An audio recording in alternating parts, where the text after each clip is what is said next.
Episode 156! Are these comics going to make good film and television shows? We have Conan the Barbarian, we have Frankenstein, and we have the Uncanny X-Men. Let's check them out right now.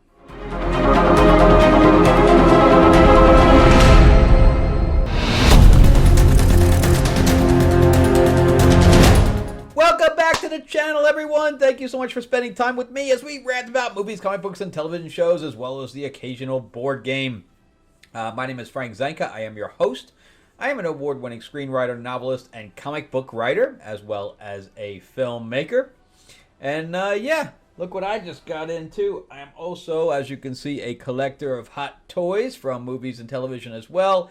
And I just got the Geralt figure in from The Witcher. I think they did a good job with the clothes and things to that effect. It comes with a cloak as well, but I wanted the sword on the back. Pretty cool. And I think the face, I think they did a good job with the face. A little bit dead in the eyes, but other than that, it's pretty good. Plus, as I said, I'm also a comic book writer. We are going to full print on Lords of LA #2. I have issue 1 and issue 2 available after I go through the print run on this one. So if you're looking to jump in on one of these, you can. Please let me know before we go into print, which will be early next week. I am going to be supplying it to my backers from Kickstarter. And it is my vampire mob set in 1950s Hollywood. So we have plenty of sex and blood and gore. And we have Tommy gun action. We have Marilyn Monroe in it.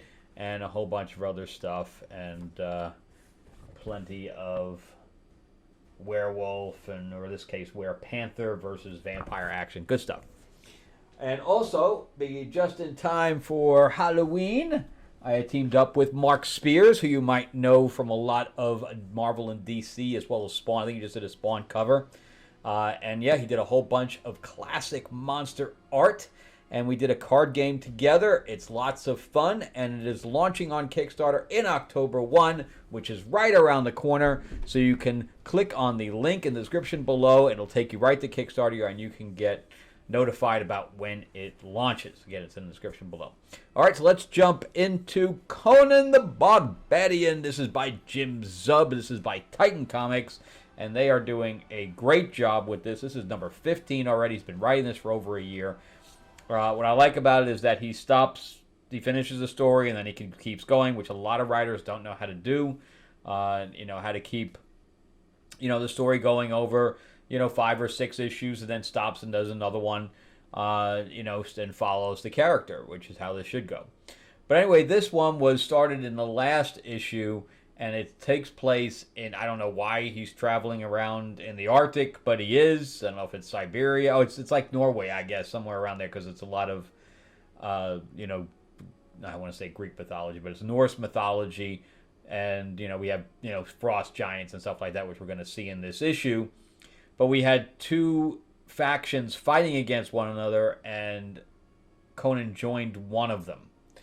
So here we have the remaining ends of the battle, and it's obviously been a bloody battle. And we have this woman that's barely clothed in the middle of the Arctic, or the middle of, the Arctic temperance anyway of the environment. And so she knows that she's kind of supernatural. It's only she should be walking around. But anyways, we have 2 guys, Conan's being one of them, that are left at this battle. And she's watching from above. And he's like, I just want to know your name, to know the man that I killed. And he's like, yeah, that's not going to happen. He's like, I'm going to be putting your head on a wall.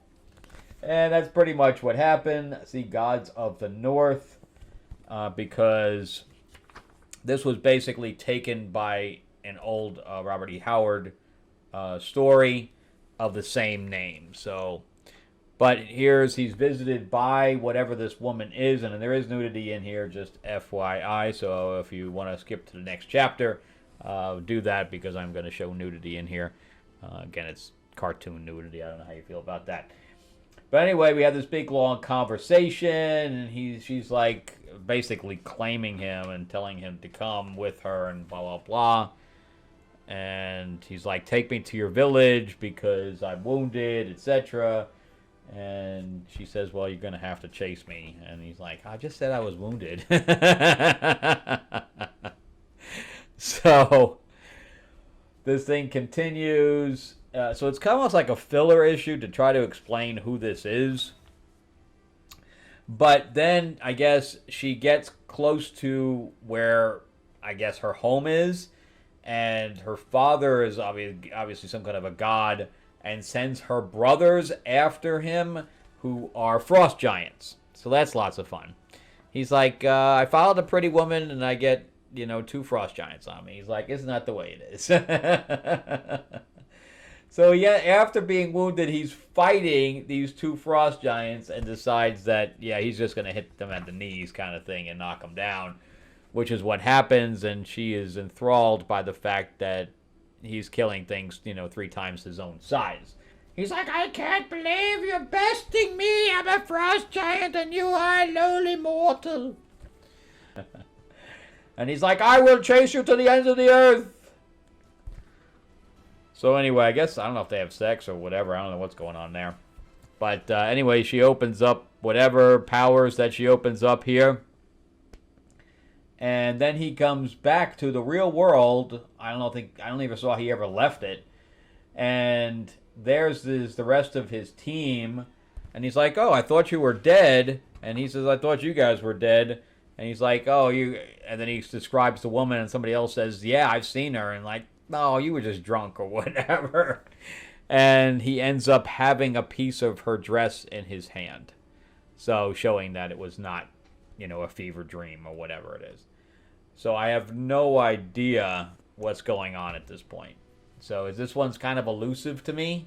I know Jim Sub kind of goes into the magic stuff, but this one, I just don't know what's going on here yet. So I'm going to reserve whether this makes a good film or television show because I have no idea what the plot is. So I guess we'll find out in the next issue. I think a lot of the... but the artwork is phenomenal, and, Conan's always been a fun character. All right, so let's jump into The Uncanny X-Men by Gail Simone. This has Rogue, Wolverine, Gambit. I'm not sure. Jubilee is in here. And now Nightcrawler makes his entrance in here. And Rogue is running the show here. So they find these other group of mutants that are younger. And they're stealing the limelight from the team. It's just not working. So in the last issue, they just fought for the hell of it. And in this issue, there's just too much division of the story. I don't know where the story's supposed to go. They're finding these guys, but then they're fighting with them. And now they want their help. It's just kind of all over the place. And it gets worse. It just gets worse. So I haven't collected an X-Men book in a long time. I just bought one of the old Chris Claremont ones. And, that was the good stuff. This is just not. I don't know what's going on with Xavier. He's being held as a captive at the Grey Malkin, whatever, prison that they created out of the Xavier Institute. And we're having, they're waking up and Rogue is next to... I like some of the dialogue, but some of the stuff that she has the character saying just doesn't make any sense. So Wolverine basically tells her that he's leaving. And she's like, what? You're leaving? And I don't know where they are because they don't have Xavier's money. They're not in Xavier's Institute, the mansion. And they have rooms for all of these people? I'm just very confused by this. What are they at, an Airbnb? I don't know what's going on. But that's where Wolverine says, I'm leaving. On a jet plane, and I'll be back again. So one of the main characters is leaving, and then the horse is the mutant, not the girl, I guess. I don't know. I don't really understand why we're bringing in a whole nother team to be interacting with the X-Men. I just don't understand it. So he's like, you gotta do chores if you gotta stay here. And they're like, okay, let's go do some chores. That didn't last very long because they're like, this is our new danger room. Wow. Okay. It's a whole bunch of sticks. Great. And she's like, you have to get this belt. But you have to get it from Nightcrawler. Whoa. And that's what they probably should have done is just had a boy and a girl, and it was just two of them, then that wouldn't feel like we have an entire team and another entire team that we're telling stories around. It just doesn't work. So we have to have backstory on every single one of these people. I have 5 backstories, and I forgot what Wolverine says, but Wolverine describes the male character as a tall drink of water. No man. I know this is Gail Simone writing this. She's not a man, but come on. You've spent some time around men. Men do not say a tall drink of water to describe another man. It just doesn't happen. I don't know where that's coming from. So then you have Nightcrawler, because he calls him fuzzy, and you think I'm kidding here. He actually says, "Oh, I like the word furry because I love that furry community." What? First of all, he's a devout Catholic. He's very religious. He would not be hanging around with furries. I don't know what Gail Simone's doing here. She's losing it, man. The first 2 issues where it was already going, it started out okay, it's already on a downward slope, and now it's going into just trash category. So, I don't know. I think I'm going to get one more book out of this, and that's it. I think I'm done. Nobody can write the X-Men anymore. I'm not understanding it. They have some of the best characters in comics, and people can't write them. It's kind of like the Avengers. Nobody can write the Avengers either. You have some of the best characters there too, and you can't write. And Jed McKay can't write the Avengers. What is going on? I'm just going to skip through all this because it's just backstory and then trying to get this thing from Nightcrawler, and the dead guy strangles him, and Rogue doesn't even try to pull him off. She really punches him in the face with super speed or super strength. She gets the thing even though she's not even a mutant. Calico. So we switch over to Wolverine, who smells something and the claws pop, and she gets attacked by this creature that was in the Grey Malkin thing and is sent after him. He fights it after it scratches the hell out of him, and I guess she feels it. I don't know what's going on. Again, I'm going to get one more, and I think I'm going to drop it. I'll go to 4. I'll give something 4 issues, 3 to 4 issues, and then I'm done. If it doesn't go anywhere, because that means I just spent $20. At $5 a piece, it means I spent $20 on an experiment. Plus, the last issue came out like last week, so it's not even forming into a monthly series. I just don't understand. Gail Simone, what are you doing, man? You're given this amazing property and you're treating it like dirt. These people get such opportunities that I can't get, and it doesn't even feel like an X-Men book anymore. On issue 3, it doesn't even feel like an X-Men book. Crazy. All right, so let's go into Frankenstein. This is written and, I was going to say directed, written and drawn by Michael Walsh. And the last issue, this is issue 2, so the last issue was about a boy that was grieving for his father's death. He was sent to an orphanage after his father's death. And he was there at night. How he got out of the orphanage that night, I don't know. But he was there when Igor, which is not named Igor in this, because this is taken from the Universal Monsters, Frankenstein. He should be called Igor, but it's not. He's called Fritz instead, because he's a cat, I guess. I don't know. But he sees them digging up his father, and they take his hands to put on the Frankenstein monster. He follows them back to the castle. He stows away on the carriage or whatever else, and then goes in and sees the creation of the monster. And he realizes that his father's soul is not in the hands or whatever. And then he blames, which is not Victor Frankenstein. Why he changed this? In the book, it's Victor Frankenstein. But in here, it's Henry Frankenstein. And Victor is his cousin or whatever. I don't understand what's going on there. Why would he change the name? But anyway, the boy goes to kill the doctor, and Fritz stops him. And that's pretty much where we ended. So in here we have the backstory of the brain portion of the monster. And we have this constable, and he is following, I guess, a thief. Either a thief or a murderer, I don't know which one. So anyway, he follows him all the way up, and the constable gets stabbed.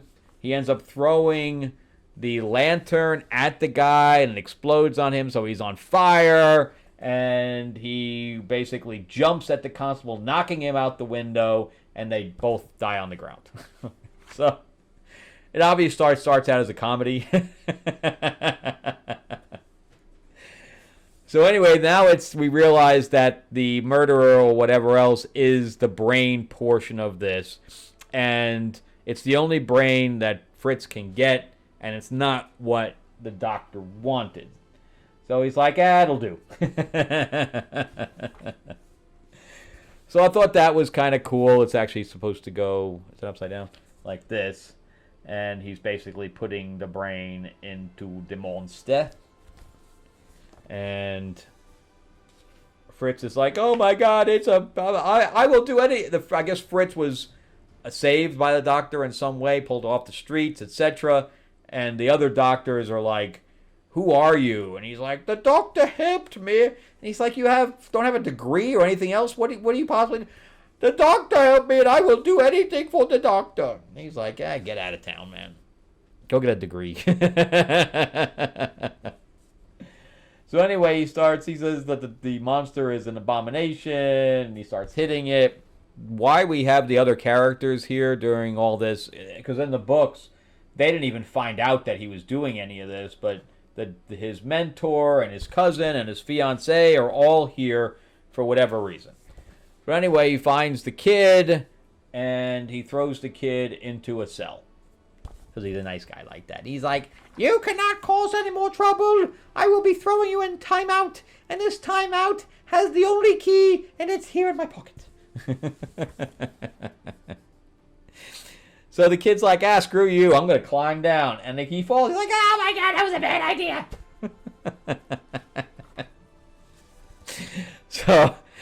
So anyway, he gets back in and realizes the kid is gone. But thankfully, the kid hit a ledge. And we see the fiancé there, and he hears some of the stuff going on. And he goes down into the dungeons where somehow Fritz has beat him there. And the monster is chained up, and he's basically taunting the monster with flame, because we know why the monster is averse to flame due to him being on fire, the brain being on fire in the early portion of the book. So now he's strangling him. I thought that was a really good picture, by the way, where he went and got the clothes for the monster and these big boots and stuff like that. Did he go to just call Amazon and have the big, tall sizes sent? I don't understand how that would work. So anyway, we don't get to know that portion because he ends up killing Fritz, and then he breaks out of his bonds, and we find he strangles he strangles Fritz and hangs him. And I guess the kid is again stowing away on the carriage, but this time it's the carriage of the fiancé. And that's where we're at. So, fun stuff. Would this make a good film? I don't know. I was saying that I said on issue 1. I don't know if Frankenstein, at its core base, would make a good film anymore, because it's been derived from for a century here. It's got to be close to a century, if not a century. And because I think it was 1934, something to that effect. And I think the book was written even prior to that, so it is 100 years. And I just don't know if it'll hold up anymore, because it just seems like it's been reused and reused and reused. It's become a trope now.